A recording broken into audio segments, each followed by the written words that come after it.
Nafahamu kimya wangu huwa unawasumbua kidogo. Nikikaa kimya kuna kidogo huwa inawasumbua. Na hilo huwa ninalipata kwa sababu mnanitumia message nyingi nazipata.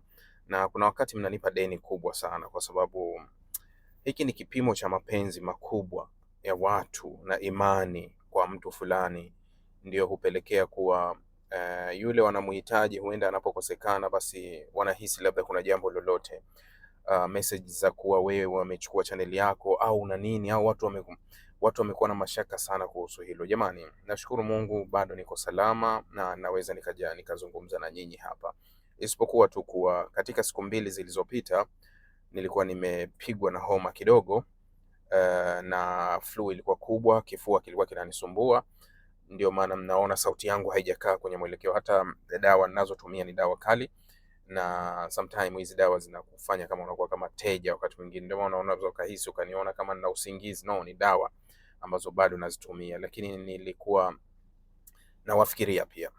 Najua kwa sababu naona kwenye message zenu zinavyokuja, nasema angalau nitakuja kuzungumza hata kidogo, nije nizungumze ili niwaridhishe kuwa nipo na hali yangu si mbaya kiasi hicho mtu unaweza ukafikiria. Nashukuru, naendelea vizuri kwa hili, na nashukuru kwa dua zenu kwa sababu mnanitumia message. Nashindwa kuwajibu kila mmoja, lakini niko salama alhamdulillah, nashukuru. Sasa ujio wangu hapa, sitaki kuzungumza mambo mengi, maybe nikazungumza dakika 10-12 basi natosha. Yani nitapokuwa sawa nitakuja kuzungumza zaidi, kwa sababu najua simulizi zetu huwa hazina mwisho. Tunazungumza, tunajadili, tunaongea kila siku na mambo hayaishi kabisa. Nataka kuondoa kile kitu mimi nimetumiwa message nyingi hasa za kuhusu kujiuzulu kwa rais wa Irani, Dr. Masoud Pezeshkian, ambaye anadaiwa kujiuzulu kutokana na kuwa amekuwa na misimamo tofauti na wenzake hasa kwenye serikali hii. Na nimeona maandiko, hasa maandiko yetu sisi Waswahili huwa tunawahi sana kukimbilia. Wanasema Mswahili we mpe kichwa cha habari tu, hadithi yote ataiandika yeye mwenyewe anavyojua huko. Ndio maana tuna zile simulizi za kina Putin, tuna simulizi za kina Ibrahim Traore. Watu wamejifungia ndani, wanaandika hadithi ambazo wewe ukitafuta source yote huipati, wala hiyo story ukitafuta kokote huwezi kuipata. Lakini sisi Waswahili tunazo, tunaweza tukakutafutia, tunaweza tukaandika, tukafanya kila kitu na tukakupa hiyo hadithi, na hadithi ikawa kubwa na watu wakaisikiliza wakaiamini kabisa. Kumbe mtu kajifungia chumbani tu anaandika. Taarifa ya Masoud Pezeshkian ilikuja kama tetesi kujiuzulu, hasa upande wa pili wa magharibi wakaizungumza sana katika nadharia ya kujiuzulu kwake katika msimamo ule amekuwa nao. Lakini ikaja taarifa hii ikaja kukanushwa. Nimeiona baadhi ya vyombo vya habari vya Iran ikiwemo Tasnim News ikikanusha taarifa hii. Wakikanusha taarifa hii, kumekuwa na taarifa nyingi ambazo zinajaribu kuonyesha kama kuna mpasuko ndani ya Iran, yani kuna mpasuko mkubwa kati ya watendaji wa serikali na IRGC. Nadhani ndio imekuwa sosi kubwa sana, lakini nimekuja hasa kuliweka katika nadharia fulani ambayo ili ieleweke wazi kuwa hili la Ibrahim Raisi huenda linakuja kama tetesi, lakini kuna siku linaweza likatokea kweli kuwa not Ibrahim Raisi, Masoud Pezeshkian, sorry, aliyekufa alikuwa ni Ibrahim Raisi, ndio nafasi yake ikachukuliwa na Masoud Pezeshkian. So hili la Dr. Masoud linaingia kama tetesi, lakini kuna siku litatimia kuwa ukweli. Sasa nataka kukuainishia kwa nini linaweza kuja kuwa ni kweli na kwa nini imekuwa yeye akihusishwa na hiki kitu. Hili linarudi nyuma kidogo, linaanzia Masoud mwenyewe, msimamo wake na alivyokuwa. Unafahamu kuwa nchi hii imepitia kwenye mabadiliko kiasi, na mara nyingi marais wengi wamekuwa wakichaguliwa kutoka mrengo wa kulia. Sasa kwa miaka kadhaa ni kama Irani imetaka kubadilisha kidogo, kuswitch, yani wanataka kuswitch kidogo ili waendane na nguvu ya umma, yani mabadiliko ya umma na matarajio ya vijana, wanataka waende nayo katika nadharia fulani, yani ya kubadilisha. Kama ulinisikiliza kipindi naelezea wakati Irani inataka kuchagua kiongozi mkuu, wasiwasi wangu niliouelekeza kwa Mojtaba Khamenei na kile kilikuwa ndani ya Irani kinawiana na hiki. Nilisema kuwa Irani itakuwa na kazi kubwa sana ya ndani kubadili fikra, kwa sababu ukweli Irani ni nchi ambayo inaishi iko duniani kama nchi zingine. Mabadiliko ya ndani hayaepukiki, matarajio na mtazamo wa raia uko tofauti. Yale maandamano yaliakisi vitu vilivyo ndani ya Irani, japokuwa maandamano yalitekwa na waliokuwa na ajenda binafsi, lakini hata serikali ya Irani ilikiri kuwa kuna matatizo ndani ya Irani ambayo yanatakiwa yashughulikiwe, na ndio maana wakati huo Rais Masudi akaelekeza baadhi ya mawaziri kuwa shughulikieni matatizo halisi ya waandamanaji, yapo madai yao halisi. Maanake kuwa Irani ilikuwa inakiri kuwa haya matatizo yapo, ilikuwa inakiri kuwa haya matatizo yapo. Sasa na mimi nilishawahi kulielezea kuwa Irani ina hili swala na liko wazi, na uwazi wake umedhihirika wakati gani? Wakati Rais Masoud Pezeshkian anakuja kwenye nafasi hii kugombea, aligombea na wahafidhina wawili. Ninapozungumzia wahafidhina, nadhani nilishaeleweka hili swala la wahafidhina. Watu ni wenye mrengo wa kulia, akiwemo Said Jalili.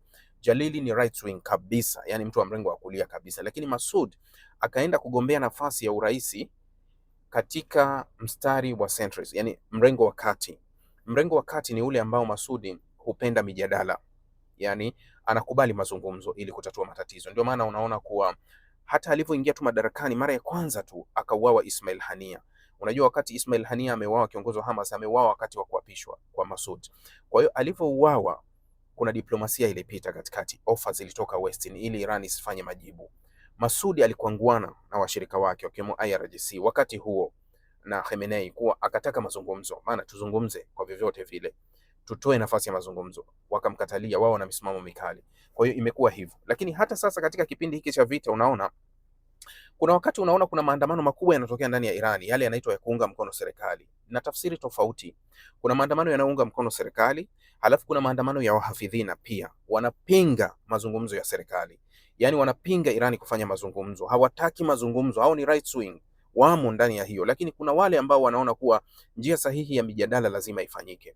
Katika kipindi chote cha mzozo huu kabla ya kufikia kwenye ceasefire, Masoud alikuwa akikwangwana sana na serikali, hasa washirika wa IRGC, kuwa yeye alikuwa sana anazungumza kuhusu mazungumzo. Nadhani hata vyombo vya habari vya magharibi vilikuwa vikimnukuu mara kadhaa, na analeta tafaruku ndani. Mtafaruku ulikuwa unakuja ndani ya Irani kuwa watu wanamshutumu kama wewe mamluki nini, wewe unang'ang'ania kuzungumza, kwa nini unataka kuzungumza, unataka kuzungumza? No, Masoud ndo alivyo, yeye ni mtu ambaye anaruhusu mazungumzo, yani kuwa ni rais ambaye hapendi mitifuano mikubwa ya nguvu, lakini anaruhusu mazungumzo. Sasa wakati anagombea urais wake, Masoud aliwashinda wahafidhina. Kwa nini raia wa Iran walimchagua Masoud hali ya kuwa wanamjua Masoud ni centrist? Yani wanamjua Masoud ni mtu mwenye msimamo wa kati. Maana yake kuwa raia wa Iran pia walikuwa wanataka kuzungumza, wamechoka, yani wanataka sauti, yani tuzungumze ili angalau tupate nafuu. Ndio taswira ambayo Masoud amekuwa nayo, ndio taswira hiyo kuwa tutazungumza na tutajadiliana katika mazungumzo, huenda tukapata mwafaka. Kwa hiyo hili swala la Masoud kutishia kujiuzulu, wanasema kwa Masoud ametangaza kujiuzulu, alafu Irani wanakanusha kuwa hata kama litakuja kutokea, amini nakwambia, hata kama litakuja kutokea ni halisi, wacha lije litokee, kwa sababu ukweli kuwa hivi sasa nchi ya Irani imetoka kwenye mstari iliyokuwa, kwa sababu mstari uliokuwa ni wakina Khamenei wanaruhusu mazungumzo, na uamuzi ulikuwa wakati mwingine una balance. Inawezekana supreme leader alikuwa anatoa 70% au 60% ya mazungumzo na kufanya maamuzi, alafu 40% anawaachia watendaji wengine wanaweza kufanya maamuzi. Lakini ukweli uliopo hivi sasa Irani kuwa imerudi zaidi kwenye mrengo mkali. Kwa hiyo hawa washirika wa upande wa pili ni lazima wafate amri ya IRGC, yani wameamua kuipeleka nchi kwenye mwelekeo wa Korea Kaskazini, yani kuwa huu ni mwelekeo kuwa wa amri. Ndio maana hata kuna baadhi ya viongozi ambao walishambuliwa, niliwahi kuambia ili kuna viongozi kadhaa walishambuliwa na kuuawa. Sasa wale viongozi wanatakiwa wajazwe na nafasi ambazo zinatoka kisiasa, lakini ukweli kuwa mapendekezo yaliyopelekwa kwenye ofisi ya rais ni amri zilizotoka IRGC kuwa baadhi ya watu wanaotakiwa kujazwa kwenye hizo nafasi ni watu waliopointiwa na IRGC. Hatutaki watu light, yani hatutaki watu wepesi kwenye mazungumzo. Kama hatutaki watu wepesi kwenye mazungumzo, tunataka watu wagumu. Nadhani hilo amelizungumza. Kama amelizungumza kwenye hiyo nadharia kuwa tunataka watu wagumu, it means Masoud anafanya kazi kwa taabu. Hivi sasa hawezi kufanya kazi katika mwelekeo ambao yeye anaohisi anaweza kauzungumza katika ile nadharia ya huru, haki, kufanya ile. Kwa hiyo siku itapokuja kutokea kuwa okay, Masoud amejiuzulu, ninakuweka sawa na nimesha kuweka sawa, ni sahihi Masoud kujiuzulu, kwa sababu hivi sasa hawezi kupata kile anachokitaka, kwa sababu Masoud ni light, yani mtu mwepesi ambaye anataka kuzungumza mambo, lakini hao wenzake sasa hivi wanajua kabisa kucheza na Marekani katika njia nyepesi hatuwezekani. Kwa hiyo tutacheza na Marekani na washirika wake katika njia ngumu, na tutatembea katika njia ngumu. Kwa hiyo hawa watalazimisha wapite kwenye njia ngumu. Kwa hiyo itapokuja swala la, utalisikia tena tetesi kwa Masudi atajiuzulu, atajiuzulu kutokana na misimamo, atajiuzulu kwa sababu yeye ni centrist, yeye ni mtu wa mrengo wa kati, hawezi kuendana na mrengo huu. Mrengo huu ni mgumu, kwa sababu hawa tayari wameshafanya maamuzi kuwa tutaipitisha nchi katika mrengo ambao sisi tunautaka, na huu mrengo sio wa kumchekea Marekani. Kwa hiyo mrengo ambao sio wa kumchekea Marekani, Masudi haendani nao.